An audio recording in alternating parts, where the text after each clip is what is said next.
Hey,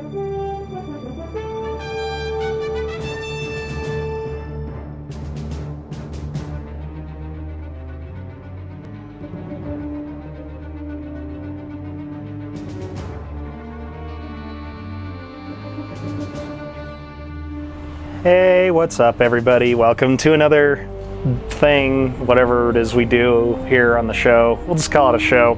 It's not really a things and stuff review. It's more of one of those Propdate videos where it's a bunch of stuff like that one communicator, something I did years and years and years ago that people liked. So here we're going to do another similar kind of thing, all talking about next generation Cobrahead phasers, and it's going to be great and a perfect day to do it because today is the 29th anniversary of Starchwreck, the next generation. Yep. And by the time you watch this, it'll probably not be that anymore, so I just dated the video.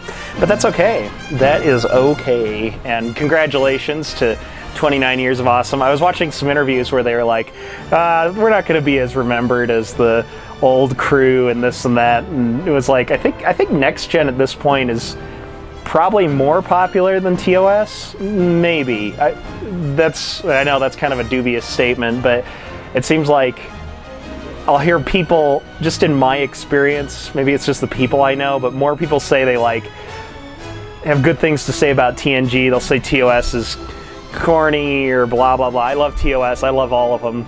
There's things I don't like and things I do like. Mostly I like them all, and then there's just little nitpicky things like, you know, any sort of thing, but I love them all. But it seems like TNG is probably most people I know's favorite, and it has endured 29 years, and I'm sure will still be a legend far beyond this time now. But the cool phasers from Next Generation, it's such an iconic prop.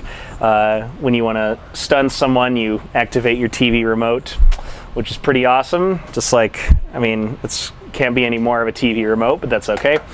And I love Cobra Phasers. That's one of the first toys I ever had as a kid, which of course was this, everybody's favorite, or not favorite, or whatever, the Playmates Cobra Phaser.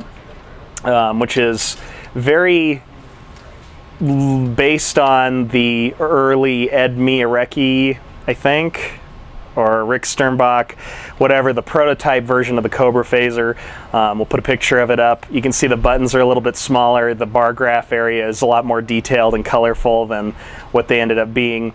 The emitter is kind of sectioned down like this on the real prototype one. The prototype one lights up more, and it has similar proportions, but so it's kind of a interesting anomaly in that. But that's what this is, original Cobra Phaser is based off of. Now I had, I don't know, at least a couple of these as a kid. This one I found whoops, sorry about that. This one I found recently that's in really good condition to show off for the show here. But of course we've got the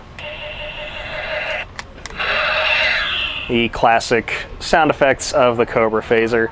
Now this one's missing a light bulb, but you get the idea. This one I modified many years ago. I don't know why I painted it gray. I guess I read somewhere that some of the Cobra Phasers were that like dove gray color. Of course this isn't dove gray, but this was my attempt as a kid to make it more like the original prop there, taking off this.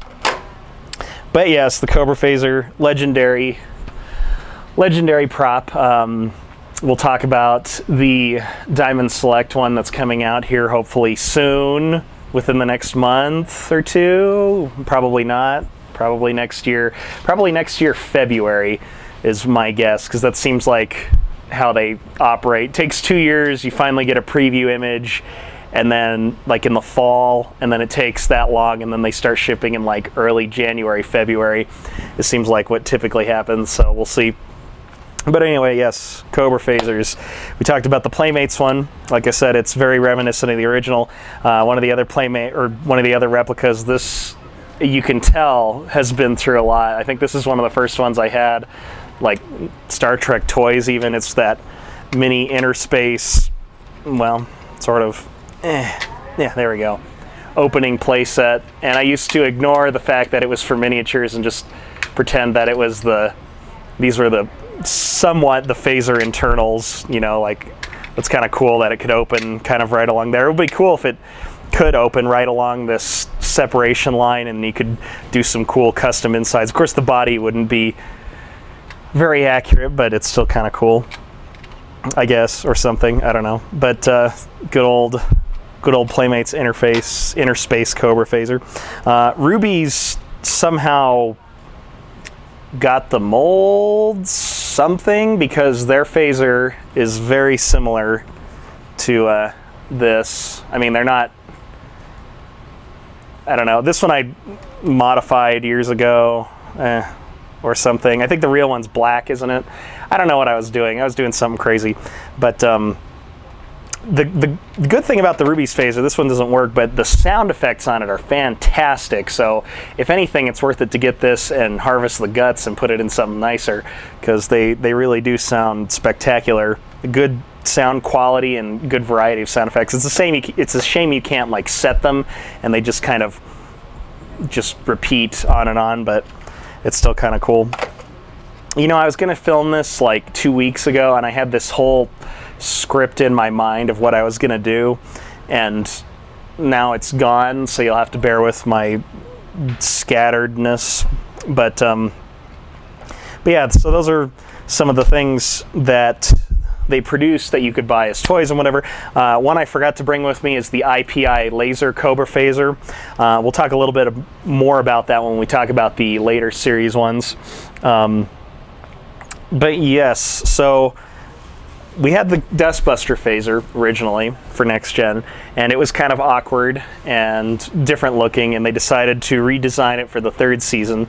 I think part of that was because every time the actors fired it, it was hard for them to aim it, so they always had to make the phaser beams like go in some awkward angle. Of course, they had to end up doing that for these too, but these do have a little more of a angled, oh geez, a little more angled handle than the Dustbusters, which we can start off with. This is the first iteration of the Cobra Phaser that appeared on screen. This is the season 3 version, and you can see it's a lot bulkier and larger than they'll be to come. We'll compare all the ones together, but you can see it's a lot rounder. The emitter is a lot thicker,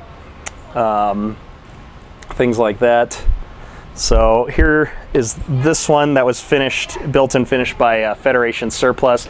This is a casting of one. It appears to be from the same mold or whatever, but the cool thing about this one is, well, I don't know if we'll be able to see it, but there's actually, this casting is so rough and raw, but you can actually see the rub-on numbers on there, which I think is really cool. Kind of a interesting thing right there. My goal with this one when I got it was to maybe make a mold of it so I didn't ruin this one, and then what I wanted to do is make a copy and then cut open all of this, open the hollow inside, and try to make one like in Instance of Command where the panel is flipped open and you could see the guts and everything. And I thought that would be kind of cool. Unfortunately, I didn't know that the emitter was cast into it, which is kind of bizarre. So I'm not sure if I'm going to still do that project. But I really wanted a nice hero one that you saw in the show.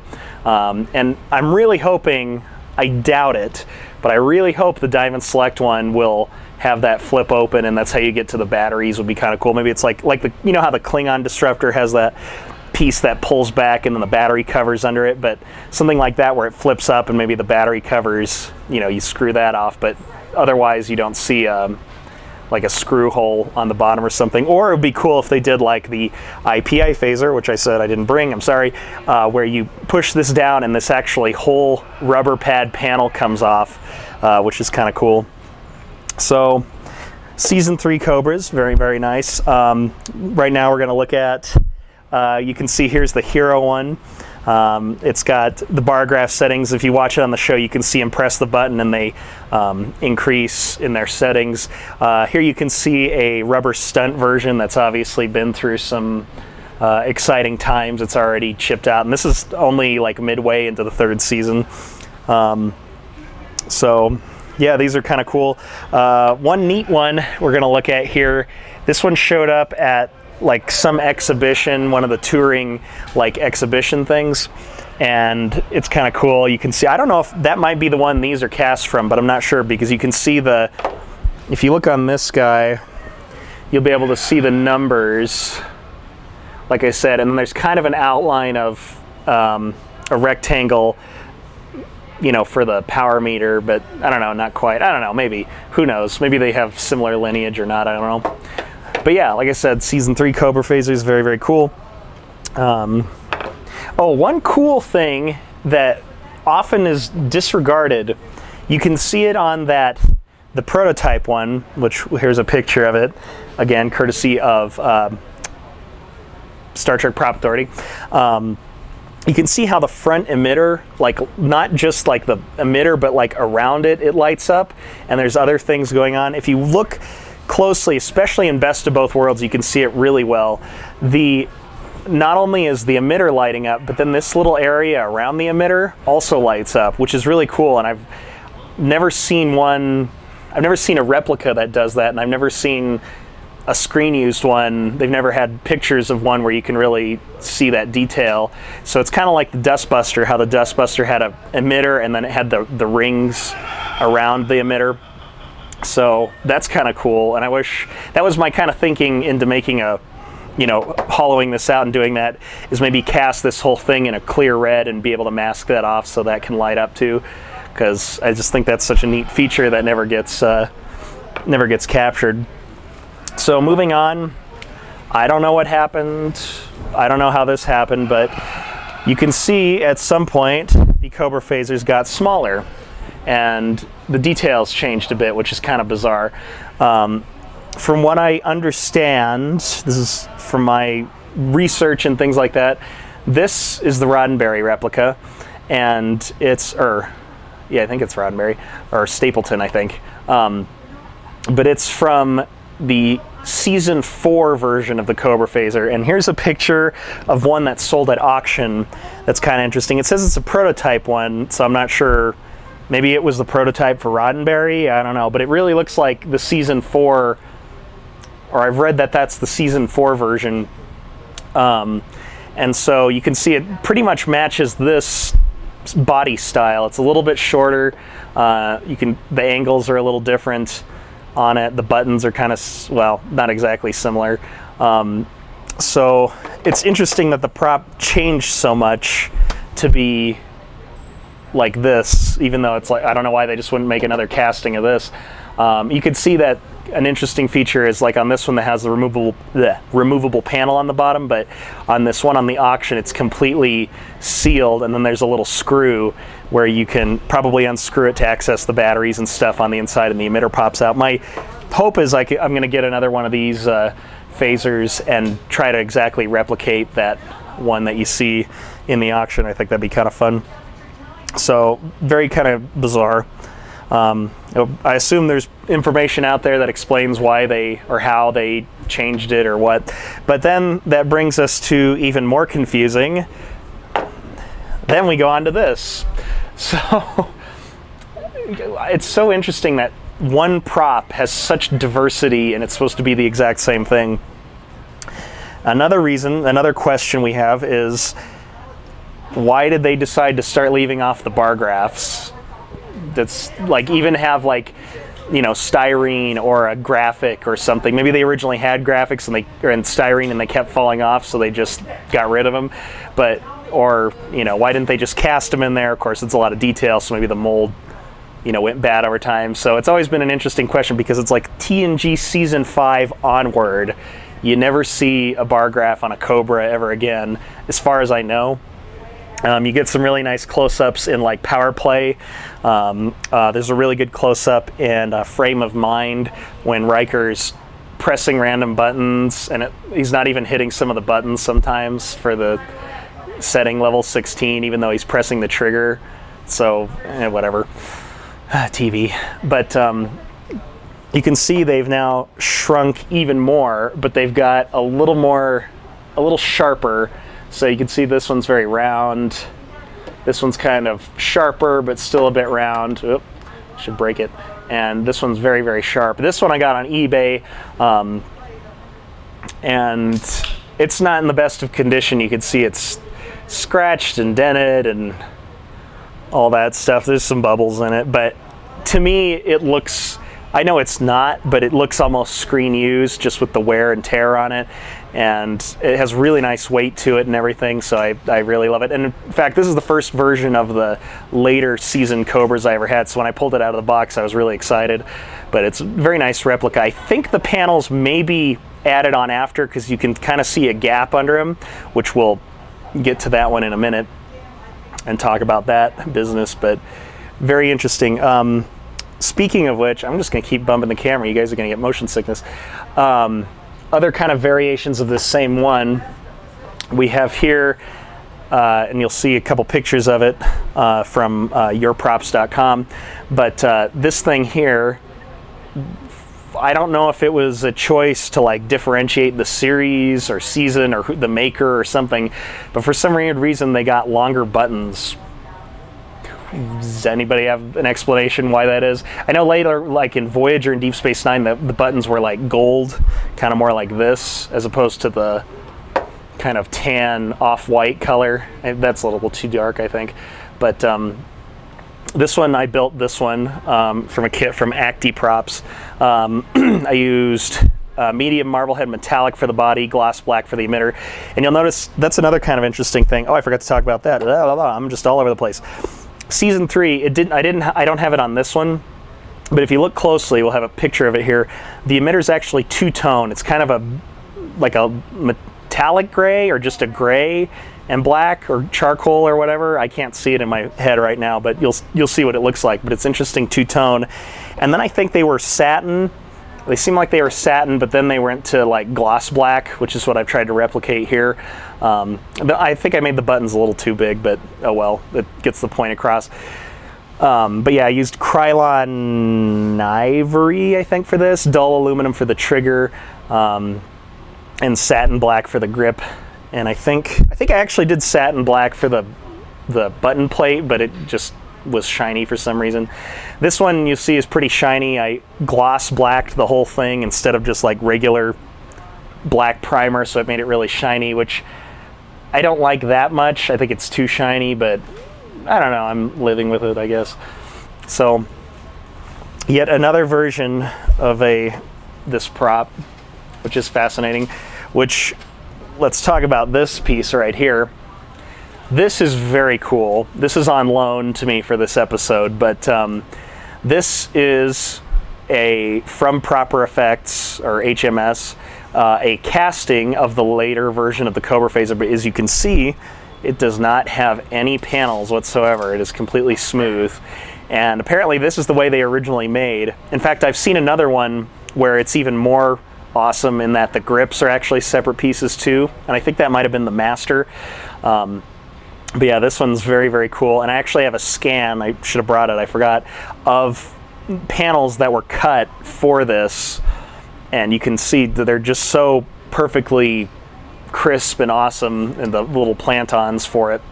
And it has the buttons and everything too. Maybe I'll put a picture up. So very, very cool. You can get a look at the emitter here. Very kind of standard emitter. The emitters all seem very standard. I don't know if we'll be able to see this, but I'll give it a shot, because I have some others that are, I think, cast off original, just emitters. For some reason they don't have a panel right here, so I might switch that one out or include this when I send it back, the one without the panel on the top. But the Cobras all seem to have the same emitter. Like it's a little wonky, like this corner is a little more filled in than on this one than the other side. So I don't know where I was going with this. I had something and then I lost it, but all the emitters I have seem to be exactly like this one, so, or cast from it or whatever. But it's kind of interesting. But I'll get a comparison here. Oop, if I can keep it in frame. So yeah, I love this thing. It's pretty cool to have such a close to the real thing as possible. But yeah, there's that guy. So we worked our way through the series ones. We talked about some toy replicas. Let's talk about some fan-made replicas. Well, I guess technically these are fan-made replicas, but more fan-made, as you can tell. Probably one of the most popular or well-known fan-made replicas. This is the Ipi Phaser version, which I have here that my friend loaned me for this episode. It is interesting. It's kind of different looking. As you can see, it's kind of angled a little different than most of them. Which actually, this brings me to the Diamond Select talk. Now we have that Cobra Phaser coming out, who knows when. We saw the prototype they've shown it at Comic-Con and New York Comic-Con and Toy Fair and all that stuff. But it appears to be an Ipi Phaser kit just doctored up. Like, the buttons look more like these buttons. They look a little more accurate. I can't see it. I don't have a picture in front of me, but I can kind of remember what it looks like. But you can tell it's an Ipi Phaser by the panels and the angle and stuff. But I'd be very disappointed if that's what they actually used as a base, considering there's so many more accurate options out there. Like, my ultimate fantasy one is a Season 3 lights up hero, flip up panel, you know, all that stuff. Maybe you could flip it up and that's how you activate the overload or deactivate the overload, because on the show oftentimes you'll see him flip this open and do stuff to deactivate an overload, or, you know, do all sorts of crazy stuff, and then have this, of course, light up here and all that stuff. So that's the ultimate one. You know, one like this where it has just the regular that you see in almost every replica of the hero ones, where it has, you know, increased settings and decrease and fire and the overload. That'd be pretty cool too. It'd be bizarre, but I doubt it, to have one that's no settings and just makes beeping sounds and fires or something like that. I have the feeling it's going to be somewhere in between. What I would imagine, I'm guessing, is probably going to happen is it's probably going to be 4 settings, you know, because that's what they have on all their things. I doubt we're going to have 16, because that's, or well, actually this is 20 LEDs. I doubt we're going to have that, because that seems like it'd be expensive or whatever. But it'll probably be like you increase and it lights up a 4th, then you increase and it lights up another 4th, and increase and lights up a 4th, and then increase lights up a 4th, and maybe one more will do the overload. I don't know. That's just my theory anyway. So, but the point being, the one they had at Comic-Con is based off the Ipi Phaser, so I don't know. We will see. I mean, it's kind of, they showed that and then have shown nothing else, and they've been saying for months that they're working on finalizing the electronics, and then they'll have a video soon, but I don't know. We shall see on that. One thing I do like about this emitter is, like, I don't know, I think the inside of this kind of looks neat. It's kind of curved. Just think that's kind of interesting. Where's this one we can get a good look at? Kind of a comparison. So there's that. A couple more interesting fan-made replicas. This thing I had a long time ago and tried to finish it up in what I could assume a Season 3 would look like, and it actually ended up being a little bit bigger. This guy, it's made out of like automotive resin or whatever, so if I dropped this it would like shatter. So if I feel the need to smash something and have an effect, I guess I could always pick this thing, since I don't think anybody would care, but that's okay. I don't know. Anyway, but what I did do is the emitter actually only came to like there, and I wanted it to like more match the body, kind of like how this does. So I ended up rebuilding all the back of this with Bondo and styrene. It's not perfect. It's kind of neat, I guess. It looks good from very far away, very far away. This one also I got with this one in kind of a grab bag of parts and stuff, or grab box, but I always was kind of like, yeah, whatever. And then one day I was looking through the TNG technical journal, not the tech manual, but the tech journal, something put out by Starlog magazine. I think it was Starlog. And I was just looking at it, and I noticed this almost perfectly matches the drawings in there. So, which I originally thought was Rick Sternbach, but it turns out it was Shane Johnson, the guy who does all those like fan tech manuals. So I thought that was actually kind of cool and made this one a little bit more interesting. So my plan is to eventually strip it down, start over, and try to make it perfectly accurate to that drawing, or the tech manual drawing, just because that would be kind of cool. Which you only get the side and the top view, so it makes sense that he would just not know what the bottom is, you know, having the two panels and stuff, which actually looked a little more like that, I think, originally. So, but that might be kind of fun. So there's that. And last guy we've got on here. Oh, sorry, one last thing I should have said about talking about the season 5 and onward. The Ipi Phaser, the laser phaser, almost perfectly matches the body style and size of this one. It's a lot sharper. The buttons are gold. Actually, ironically, the buttons are a little more rectangular, which I thought was weird, but then it turns out it's kind of more like this version that has the rectangular buttons. So I always thought it was inaccurate for production reasons, but it turns out it's a little more accurate than I thought it was. I love the Ipi Phaser. Why? I don't know why I didn't bring it. Anyway, so it's a very good replica that you could have purchased a long time ago of this guy. But yes, the last thing we have on here is this wacky little thing, which you can see it's even smaller than the season 5 versions. This is a kit made by Thermal Plastics, I think. I don't know. I think that's what it was. Mine didn't have an emitter, so somebody had to give me another one, and I don't know if this is the right emitter for it, and you can see it does that wacky like zigzag thing. Actually, this is the emitter I was talking about. I have a couple of these that doesn't have a panel there, but that's what he sent me, so I just went with it. But it's very cool because it goes into the Phaser Rifle Shotgun, or the Riot Phaser Rifle Gun, whatever, which was a Rick Sternbach drawing, which we'll show right here from phasers.net. Fantastic resource for phasers and stuff. I wish they could do an update and get like HD pictures and stuff. It'd be kind of cool. But this was a concept for fighting the Borg, and it would, like, you know, it was like a phaser shotgun, which I assume would shoot like different frequency phaser rapid nadion pulses, so the Borg couldn't adapt and stuff like that. I pulling it out to light it up.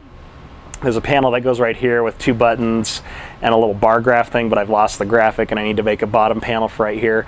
And there's a tunnel all the way through to the emitter because I wanted it to light up at some point, but never got around to it. Same with this. I need to make the little bar graph thing, and that's hollowed out too. But such a cool thing that they never did, and I think could have been made and been in the background and might have shown up later. But right now I need to come up with a system for keeping it in there. It just fits in there. I don't have any magnets or anything, so but very different design.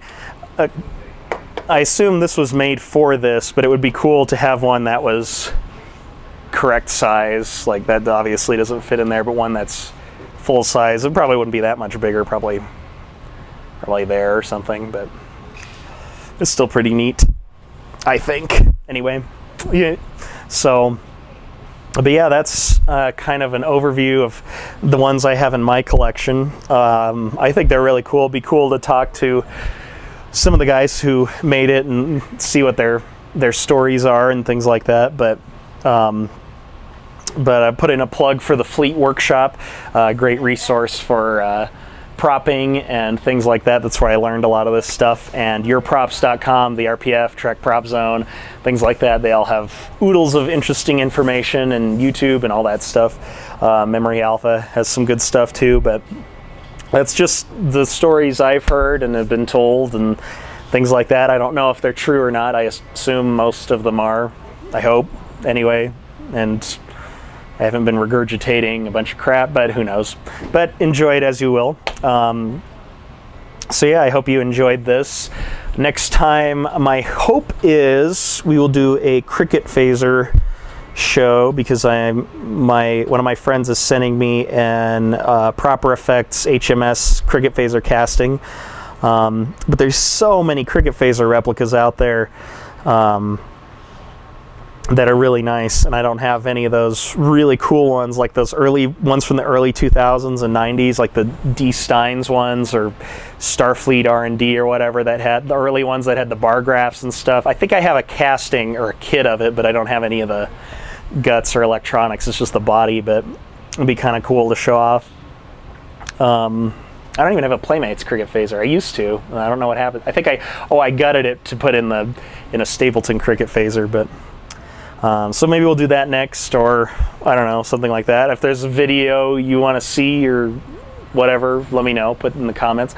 And I'm doing a bunch of commissions now if anyone's interested in building stuff. I'm building like 2 or 3 Mark 9 science, or Mark 10 or Mark 9 science tricorder, medical science, whatever, things like that right now. So that's kind of cool. But anyway, check us out on Facebook, Starchwreck Models and Props, and that. So thank you guys for watching, and we'll see you guys next time. Energize.